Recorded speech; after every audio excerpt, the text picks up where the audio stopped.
Bismillahirrahmanirrahim. Assalamualaikum warahmatullahi wabarakatuh. Waalaikumsalam warahmatullahi wabarakatuh.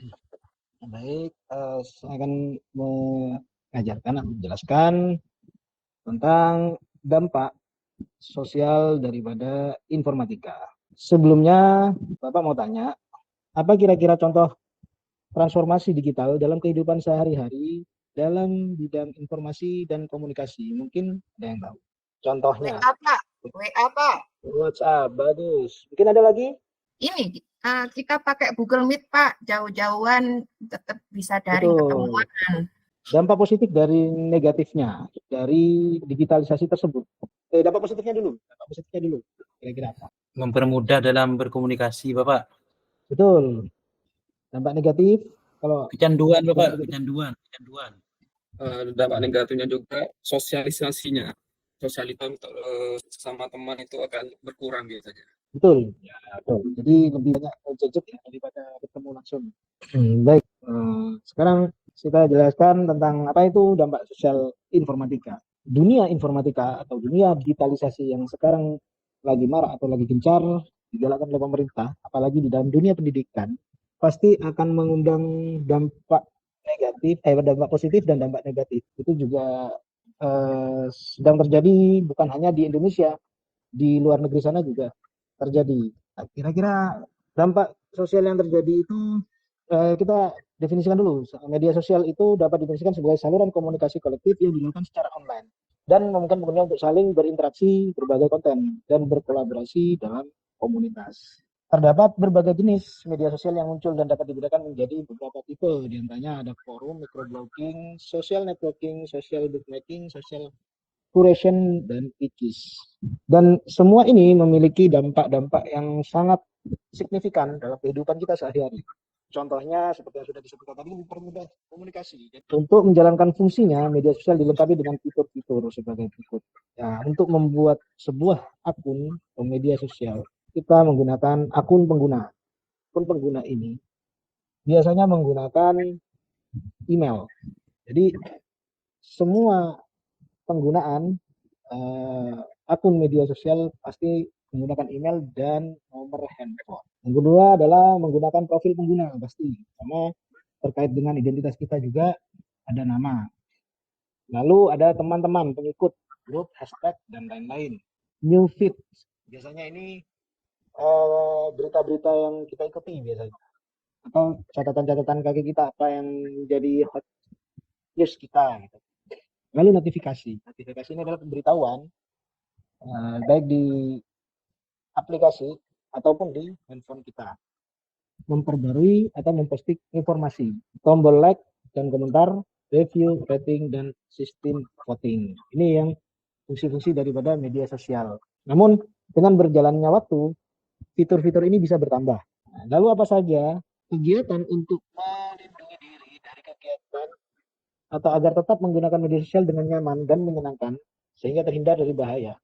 Ada tersedia fitur yaitu mengatur profil dan privasi. Lalu kita bisa mengunfollow apabila fitur atau konten yang kita ikuti itu sudah tidak layak untuk diikuti. Unfriend ini menghapus teman atau tidak berteman. Bahkan kita juga bisa memblok sehingga orang ini tidak bisa lagi meng-add atau melihat aktivitas-aktivitas media sosial kita ataupun informasi-informasi yang kita berikan. Kita juga bisa mematikan notifikasi agar kita tidak terganggu oleh notifikasi tersebut. Dengan komentar apabila ada komentar yang negatif dan dapat mengatur postingan. Manfaat penggunaan media sosial membuat pengguna dapat terhubung dengan pengguna yang lain baik yang dikenal di dunia nyata maupun orang baru. Kedua, mampu memberikan akses kepada pengguna akan berbagai budaya, pendapat, serta nilai-nilai orang yang berasal dari berbagai budaya dan negara yang berbeda. Lalu yang terakhir, memungkinkan memberikan pendapat dan memberikan kesempatan yang sama bagi semua orang untuk membagikan pemikiran dan pendapat mereka kepada masyarakat. Mungkin sampai sini ada yang mau ditanyakan sebelum Bapak lanjutkan? Ini Pak, mau tanya.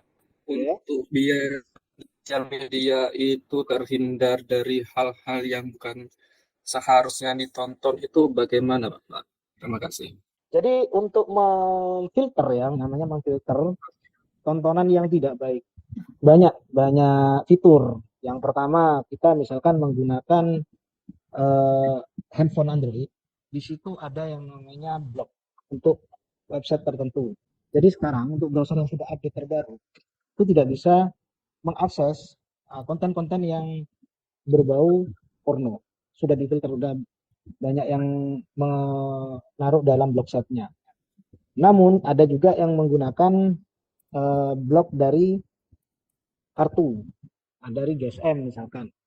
Karena kadang GSM masih bisa lepas. Misalkan nih, ada pakai browser yang bisa masuk, contohnya seperti Opera. Nah, ini masih bisa tembus. Itu bisa menggunakan operator atau menggunakan dari media Telkom, wifi-nya ya. Bisa diblok dari situ. Kalau toh bisa jebol lagi, nah itu dari kita proteksi. Jadi rajin-rajin apa istilahnya mengontrol handphone daripada anak peserta didik dan juga melihat aplikasi apa yang terinstall. Karena kalau kita menggunakan VPN itu pasti jebol dan itu sulit untuk di karena terus terang Diskominfo sendiri sebenarnya sudah memproteksi dengan kehadirannya dari seluler-seluler yang ada di Indonesia. Namun karena kecanggihan daripada aplikasi masih bisa terus. Bagaimana? Ega lagi ke mandi, Bapak izin tadi. Oh begitu. Ada pertanyaan lagi mungkin? Tidak ada. Oke. Kalau tidak ada bisa saya lanjut. Dalam media sosial ada etika. Etika ini sama seperti halnya kita dalam dunia nyata. Kita dalam berkomunikasi ada juga etika-etika yang harus kita lakukan dan kita patuhi. Maka etika dalam penggunaan media sosial itu menjaga privasi pribadi dan orang lain. Jadi kita harus menjaga apa yang menjadi data diri kita agar tidak bocor pada orang lain.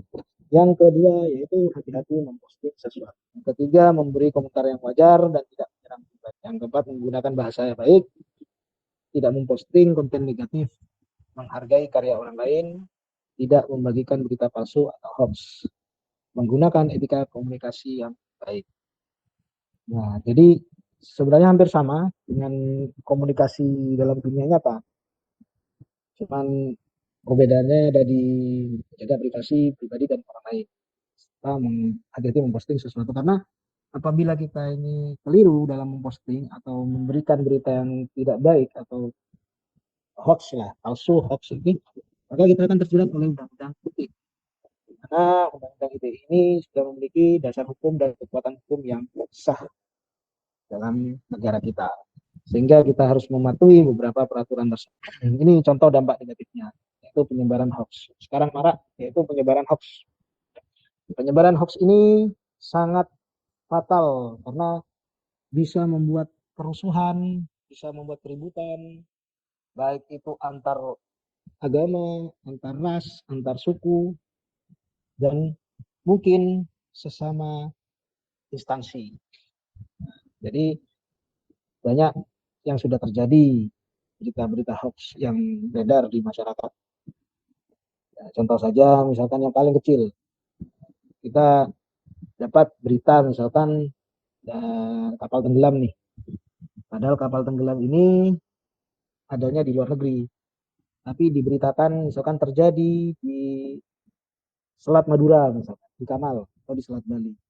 Nah, orang yang mau bepergian ke Bali atau yang mau bepergian mereka kan takut. Sehingga ini juga merugikan kesemuanya, baik itu orang yang mau menggunakan jasa kapal feri atau pada ASDP itu sendiri. Atau ada lagi dulu itu zaman kita COVID, ada beredar bahwa ada yang bilang orang yang baru divaksin langsung meninggal. Itu berakibat itu akibat dari vaksin. Sehingga orang yang mau bervaksin itu takut. Nah, padahal ada ada efek-efek lain daripada vaksin tersebut gitu. Contohnya mungkin dari kesehatannya dia, atau mungkin dari bawaan, penyakit bawaan dan segala macam. Jadi sangat sangat besar pengaruhnya atau sangat besar dampaknya daripada berita hoax ini. Maka dari itu kita harus bisa memfilter. Ciri-ciri hoax itu adalah satu, menggunakan kalimat yang sensasional atau bombastis pasti. Karena untuk membuat suasana itu lebih real dan lebih lebih mengena kepada pembacanya, misalnya lebih dibuat sedemikian sensasinya berita tersebut, heboh katanya orang sekarang. Yang kedua yaitu mengutip nama dan pendapat para ahli yang telah dimanipulasi, pasti. Karena apa? Untuk meningkatkan kepercayaan masyarakat, akan membawa nama-nama para ahli.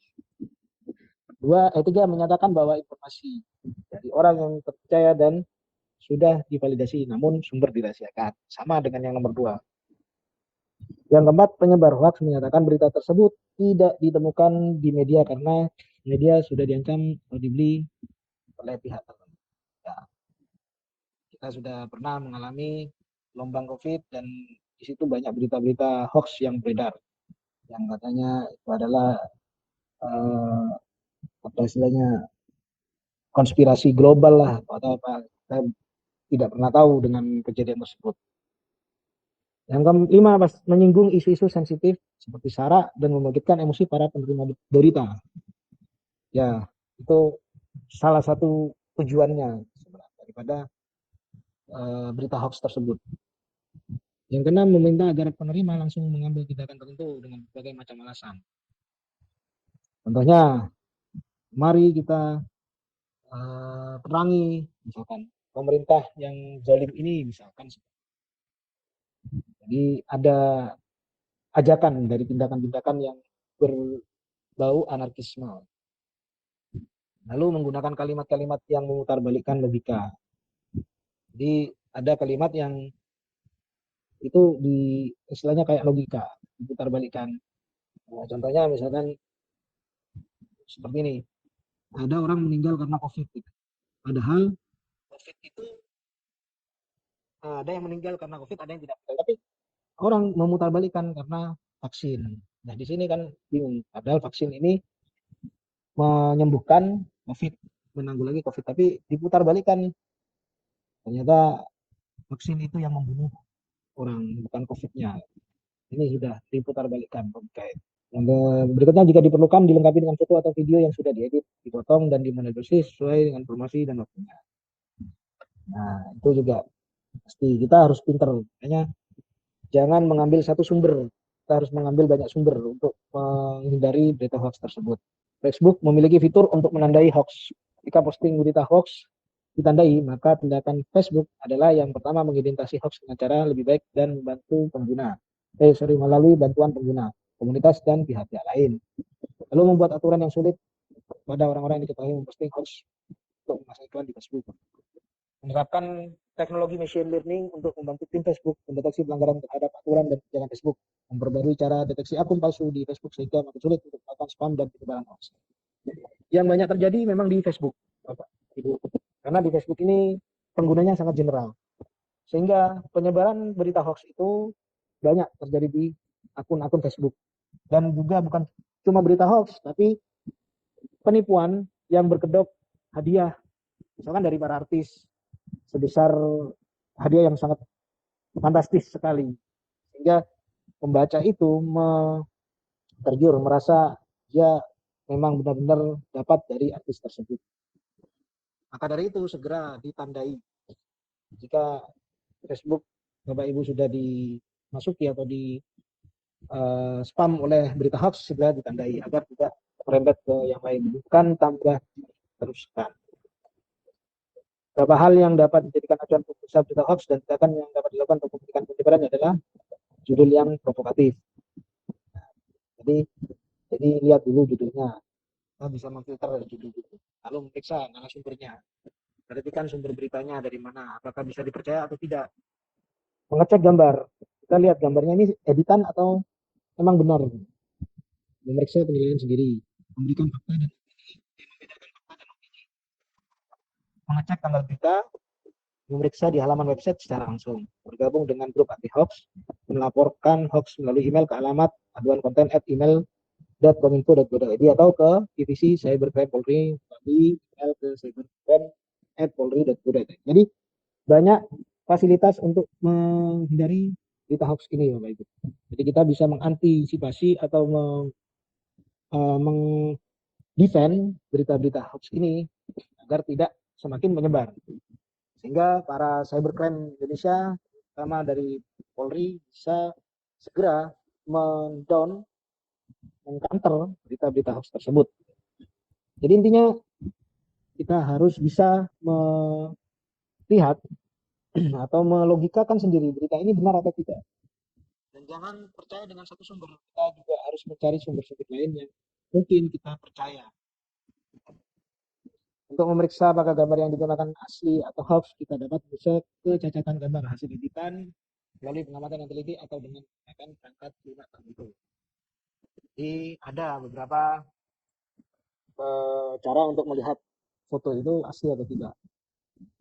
Jadi ada dengan perangkat lunak, kalau kita tidak paham dengan editing foto atau video, kita kalau sudah paham bisa kita teliti langsung. Oh ini editan, ini asli. Cara lainnya dengan mencari gambar asli dari hasil editan tersebut. Ya, sekarang di fitur Google sudah disediakan pencarian foto. Ini juga produsen.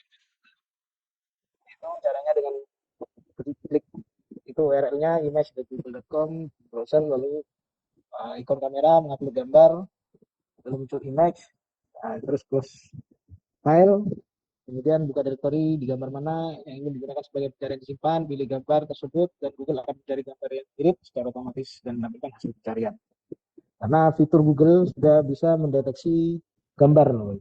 Nah, ini lagi ujaran yang kedua, yaitu ujaran kebencian. Nah, ujaran kebencian ini kita juga harus berantisipasi sama dengan berita hoax tadi. Sebenarnya hampir mirip dengan hoax, cuman bedanya kalau hoax ini lebih pada manipulasi berita atau manipulasi informasi. Tapi ujaran kebencian ini langsung ditujukan pada agama, ras, sara, dan sebagainya.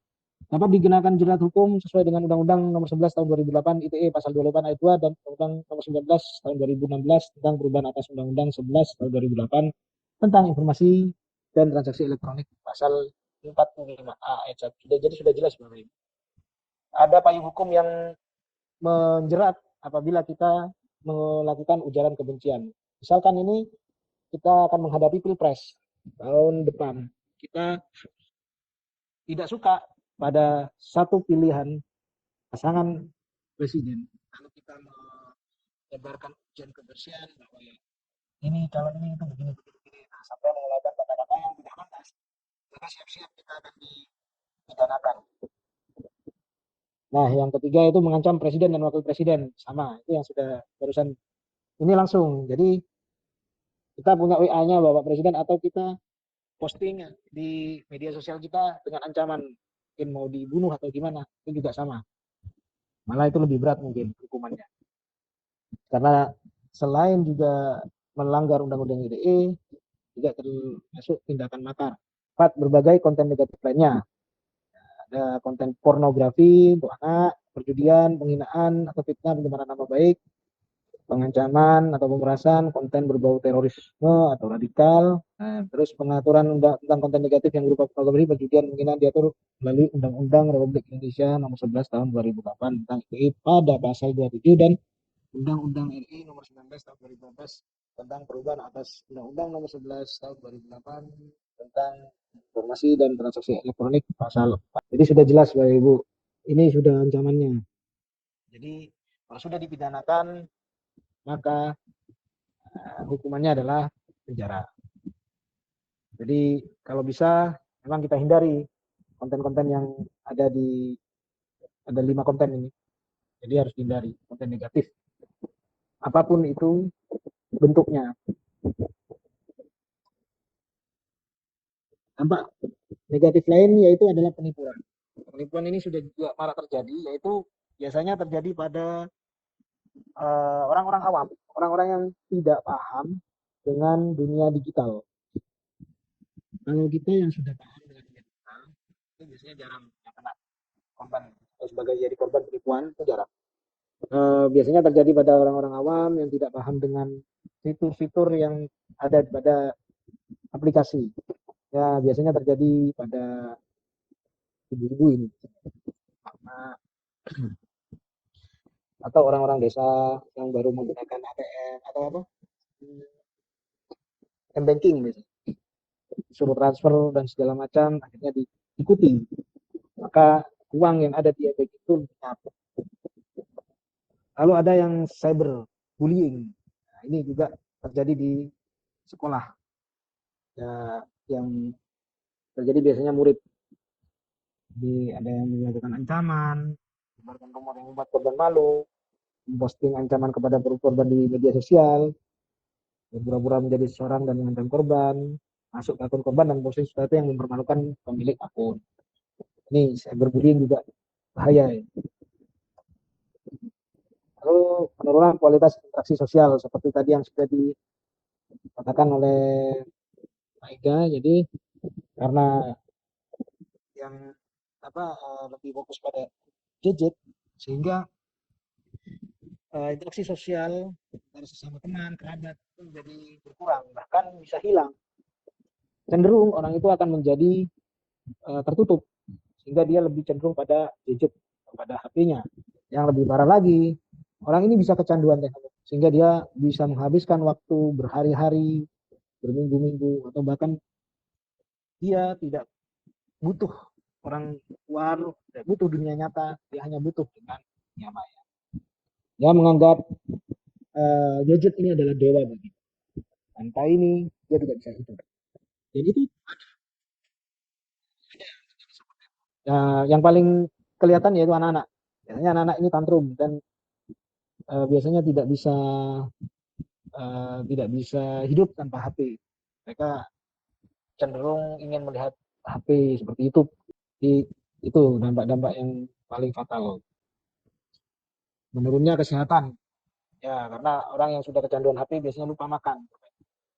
Jadi tidak memikirkan lagi makan karena dia sudah kenyang melihat melihat teknologi, melihat HP, komunikasi dengan teman-temannya di HP, dan biasanya menurunnya tingkat konsentrasi dan berpikir, serta stres yang lebih tinggi karena penyakit repetitif stres injury pada bagian tubuh tertentu karena melakukan gerakan yang sama secara ulang dalam jangka waktu yang lama.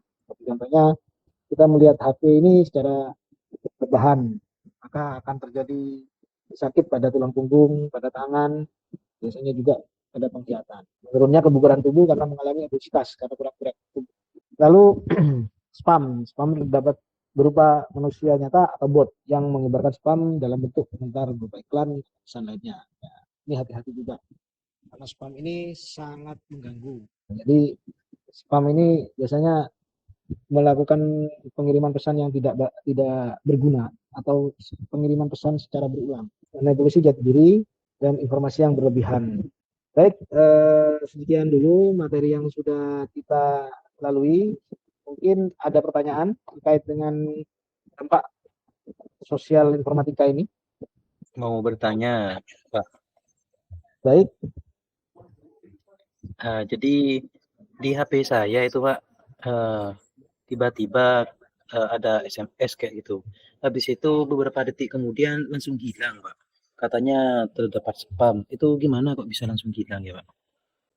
SMS atau notifikasi, Pak? Iya, SMS muncul di notifikasi itu langsung hilang, Pak.